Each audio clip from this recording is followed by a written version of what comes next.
Welcome one more day to an harmony.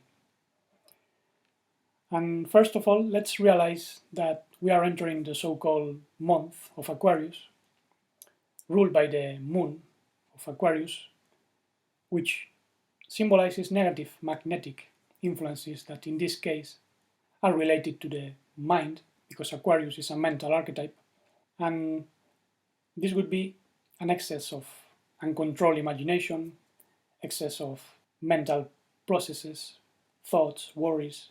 And in principle, those who have been born under the influence of this magnetic Aquarian influence, as it's my case, would be more affected by these processes, but everyone is affected. And let's not forget that Aquarius has also positive qualities. It's the archetype of the water carrier, the man that brings the waters of wisdom that quench our thirst for being. These waters, living waters, illuminate the heart and the mind, making us overcome all darkness in a very creative way. To me, creativity is overcoming mechanicalness, all repetitive actions that lead to destruction, elevating our frequency of vibration, bringing something new. And this is why Yeshua said to his disciples, when you enter the city, Jerusalem, which means inner serenity, peace, a man with a jar of water will meet you. Follow him to the house that he enters. They had to enter a house to celebrate the true inner Passover, and they had to go to the upper room, because in the inner house we must enter the higher centers of consciousness and conscience, the divine mind and the divine heart, dissolving all darkness in our unconscious and subconscious. And with these qualities of light, we manifest the archetype of the true humanity of light, which is meant to conquer the false Daimonic archetypes, which are presently possessing humanity from the unconscious, the collective unconscious, as it was called by the psychiatrist Carl Gustav Jung. And he also said that the daimons are those fallen personalities, shadow archetypes that are not illumined, and they remain controlling in our unconscious. So we must bring consciousness into darkness, so these fallen archetypes do not exert any control. Obscurity loses power when it's illumined. And this is precisely the purpose of the archetype called the Son of Man, the Son of Adam, which is linked to Aquarius. And as you might know, in Daniel 7, what we see is the Son of Adam, the Son of Man, coming as the glorified human soul, brought back to a throne, which is really the bosom of the Father, the bosom of Adam Kadmon, the Ancient of Days. And this can only be done when the original Son of the Father, the light emanated from the original source, comes to inhabit human bodies of flesh. The Word became flesh, it was said. And thus, this being of light grows inside as an immortal soul, becoming the divine image and self-conscious personality of the primordial Father, the Father of lights, the primordial Adam. And as far as we know, Yeshua was the first modern human on this earth to embody such image completely, showing the pattern of the immortal soul that we have to replicate. And on this way, we continue expanding the humanity of light, which we may call the new creation. The first Adam was made a living soul, Nefesh, JAYAH in Hebrew, and the last Adam was made a life-giving spirit, a vivifying spirit, Ruach, JAYAH. That was written by Paul in 1 Corinthians 15. Therefore, by replicating the genetics of original light in our human condition, we as humans become also sons of the last Adam, not simply descendants of the first Adam, the first humanity whose living soul fell and got contaminated with the world. And this was even explained by Philip in one of his Gospels, when he said that there is the Son of Man and there is the Son of Man. The Master is the Son of Man, and the Son of Man is he who creates through the Son of Man. And what are we creating? The new soul of humanity with our being of light, the new soul personality, which is immortal.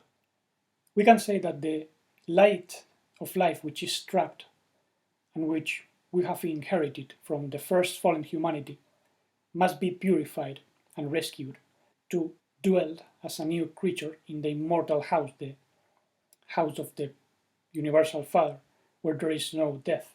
And we rescue this fallen light and life by generating not just the Nefesh JAYAH, the living soul, but the life-giving spirit, the YHVH, which implies uniting our original body of life and mind of light, Nefesh and Neshama, bringing the Ruach.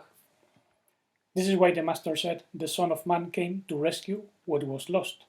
And he also said, in the same way Moses raised the serpent in the desert, so will be raised the Son of Man, so that those who believe can access immortal life. And some people think that this means raising the Kundalini or serpent energy from the bottom of the spine to create subtle bodies from these astral elements coming from the planets and the sun. But the truth is that raising the Son of Man is something very different.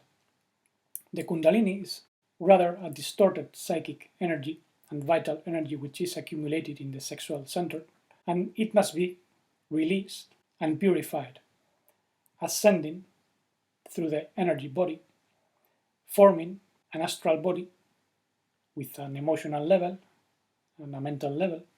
And this is true, but the astral body must be pure enough to receive the divine Son within. The Son of Man grows within the astral body. The astral body is the vehicle, and this is how the Son of Man develops his own body and his own mind of primordial light, not astral light. In other words, NAJASH, the serpent, has the same numeric geometric value as Mashiach, which means Messiah, potential consciousness and conscience, and they have the same value, which is 358, because the energy of the serpent can be used to anoint or coat someone with subtle bodies, but only when the serpent energy becomes again SHEKINAH, divine dwelling, divine abode, can then contain the true divine Son or universal Messiah. Interestingly, the gematria for SHEKINAH is 385. Don't think this is a coincidence.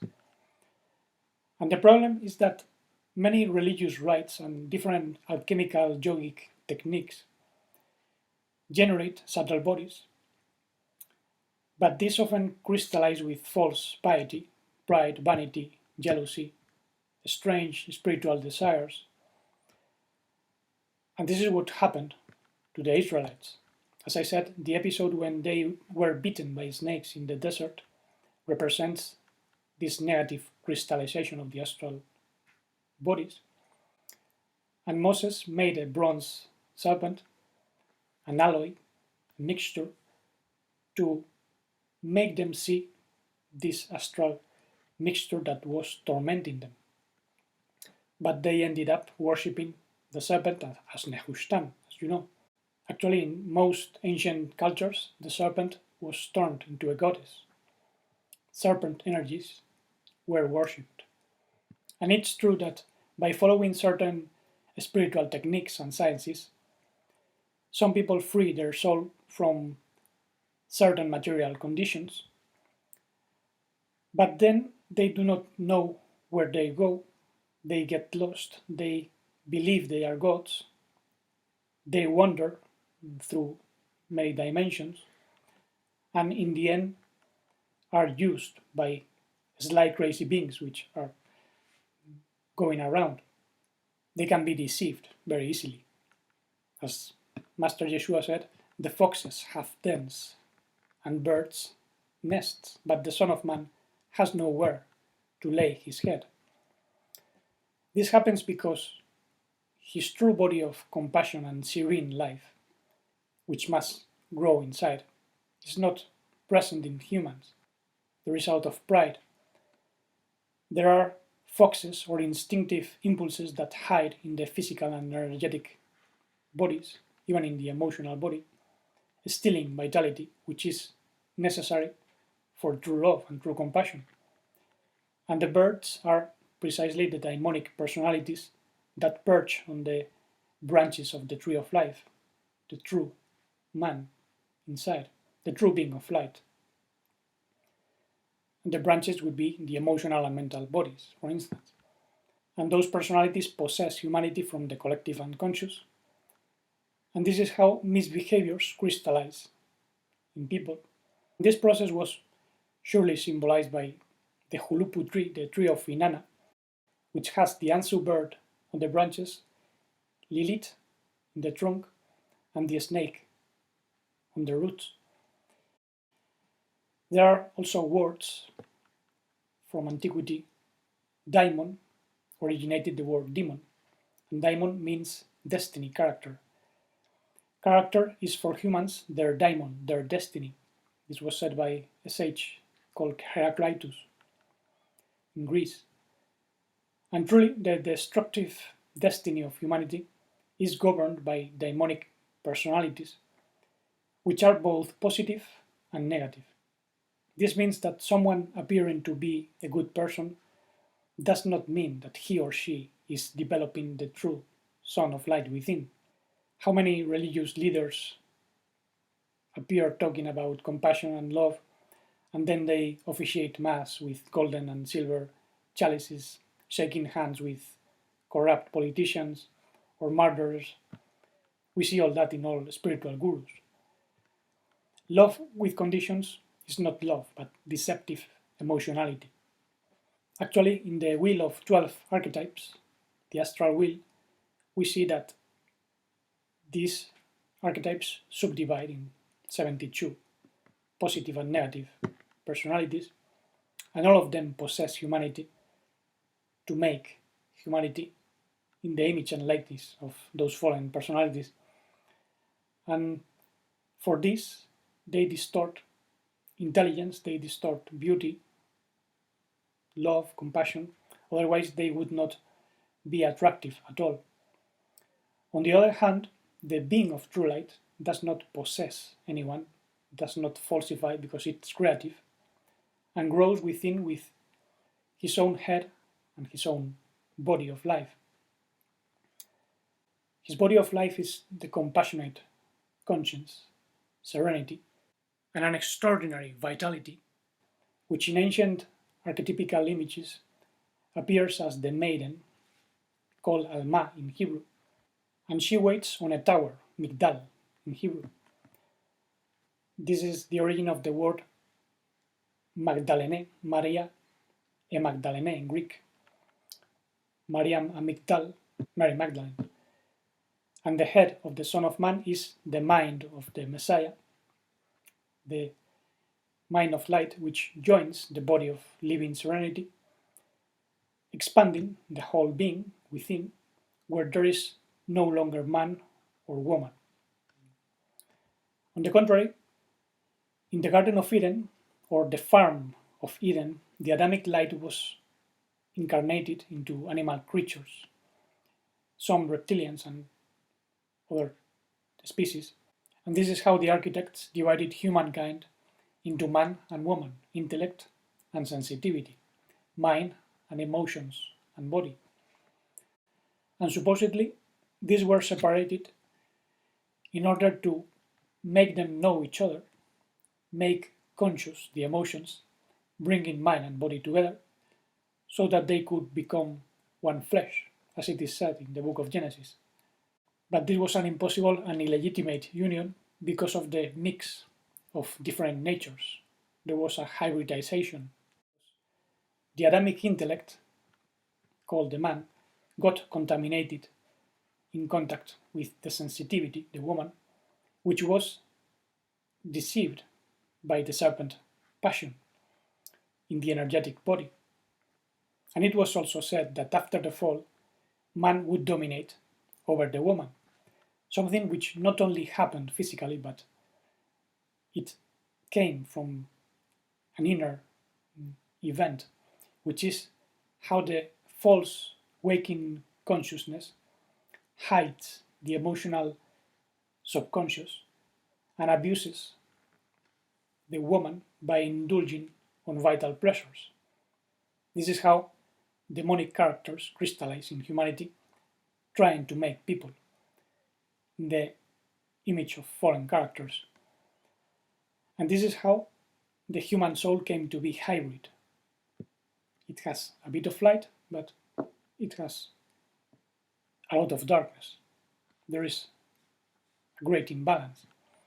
And in this context, Yeshua's teaching shows how the feminine quality must be rescued and protected because it's a life and light that came from the source. But it can only be protected with the masculine aspect, which is invisible. The mind of the Messiah cannot be seen.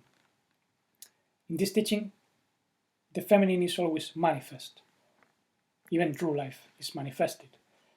And all this explains why in the Nazarene Gospel of Thomas, I wouldn't call it Gnostic Gospel, the Master says about Mary Magdalene, I will make her man. This doesn't mean that he will turn her into a masculine gender. He's simply saying, I will join her to the head of the Son of Man, or to the Son of Man, where male and female are a single being within us, where there is no even one flesh, because in truth there is no flesh at all. It's pure spirit.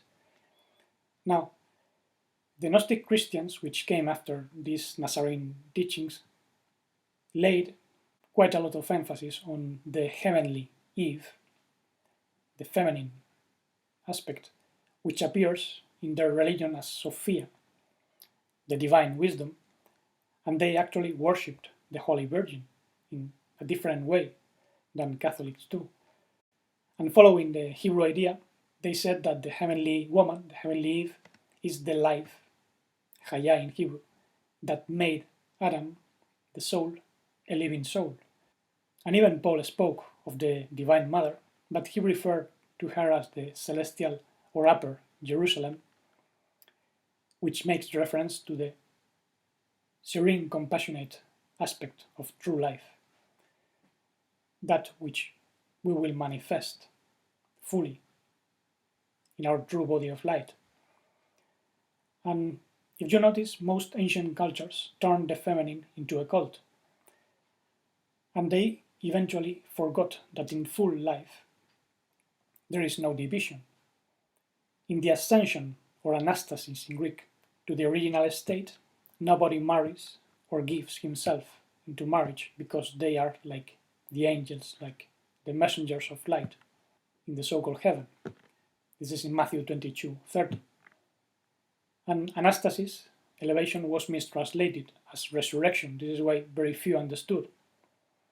And the problem is when the intellect divides and interprets, falsifying the meaning of the teachings and falsifying reality in general. And this is how the masculine and the feminine separate and get hijacked. They become separate archetypes outside, especially when worshipped as images. Now, in another saying of the Gospel of Thomas, Yeshua said that when you make the inside like the outside, man and woman one, you will enter the Malkut Hashamayim, the so-called kingdom of heaven, which is really the sphere of the divine soul, because Hashamayim, the heavens, has the same geometric value as Neshama, the divine soul, which is 395. And in all this process we see that the Malkut, which is translated as kingdom, this place where the seed of life is trapped, and is represented by the second Hey in YHVH, is united to the Vav, the 6 central sephirot, or spheres, in the tree of life, which are known as Seir and Pin, the little face, the son of man. Actually, the letter Vav has a value of 6. And this is how these spheres join the daughter, the trapped life, and the mother life, which is free. The first hay and the second hay in YHVH. So when we complete the 6 Sephirot, or spheres of inner being, the Vav, the mind of the Messiah, we manifest the true immortal soul because there is union. We become oneness with the total body of life, expressions of true being and true existence. And it seems to me that even the Gnostic Christians did not understand this very well, because in their writings they give the impressions that YHVH only refers to the false god, the demiurge. They call it Yaldabaoth as well. And they did not seem to see that YHVH means being and existence. And since existence is manifested, it gives way to duality, because it can be corrupted, as it happened. But the Holy Being itself is unmanifested, and his expressed existence is pure. It can be represented with the 4 main archetypes, such as the Father, originating the love that is expressed in the mother life, which conceives a son of light, conscience, expressed in a collective vital body, or the daughter, YHVH. So let's focus more on cultivating the mind of the divine Son within us, so we can understand all this better, cancelling the action of the daimonic archetypes. And we'll have to dive deep in all this, because this is like a virus that controls culture all over. And this is known since antiquity, because even the Native Americans call it wetigo, which is a sort of psychological disease that makes humans selfish, violent, controlling, exploiters of nature for their own benefit. But we will keep shedding light on these daimonic influences in future episodes. And for now, thank you very much for listening with attention. If you like the video, please give thumbs up so this becomes more accessible to other people in YouTube. And as always, blessings of unconditional love and modified life, pure conscience and blissful serenity from the Son of Light within, the human son of the only true Adam, which is the image of the primordial Father of lights.